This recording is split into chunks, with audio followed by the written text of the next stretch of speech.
અમદાવાદના ચાંદખેડા વિસ્તારમાં state monitoring સેલના દરોડા પાડવામાં આવ્યા હતા, જેમાં ભગવતીનગરમાં એસએમસીએ રેડ કરતા વિદેશી દારૂ અને બિયરનો જથ્થો જપ્ત કર્યો છે. એસએમસીએ રેડ દરમિયાન 3 આરોપી સહિત 4 લાખનો મુદ્દામાલ જપ્ત કર્યો છે. પોલીસની તપાસ કાર્યવાહી દરમિયાન આરોપી રાજેશ સોલંકી ઉર્ફે બત્તી, વિપુલ સોલંકી અને હર્ષ જયસ્વાલની ધરપકડ કરવામાં આવી છે. અને આ ઉપરાંત વધુ ઊંડાણપૂર્વક માહિતી મેળવતા એસએમસીની તપાસમાં વધુ 3 આરોપીઓ વોન્ટેડ જાહેર કરાયા છે.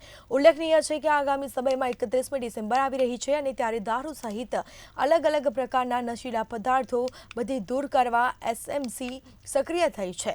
ત્યારે હાલ સ્ટેટ મોનિટરિંગ સેલ દ્વારા તમામ મુદ્દામાલ જપ્ત કરીને કડક કાર્યવાહી કરી છે.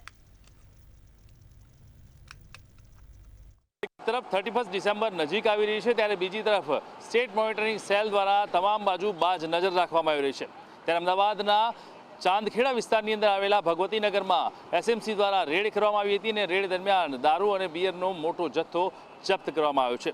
સાથે જ આ રેડની અંદર 3 આરોપીઓની ધરપકડ કરવામાં આવી છે, જેમાં રાજેશ સોલંકી, વિપુલ સોલંકી અને હર્ષ જયસ્વાલની ધરપકડ કરવામાં આવી છે. અને સાથે જ આ સમગ્ર પ્રકરણની અંદર વધુ 3 આરોપીઓને વોન્ટેડ જાહેર કરાયા છે.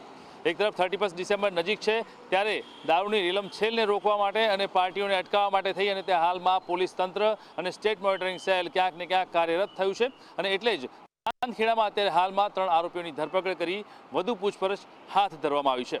કેમેરામેન બિપિન અમીન સાથે વિશાલ મહેતા, મંતવ્ય ન્યૂઝ, અમદાવાદ.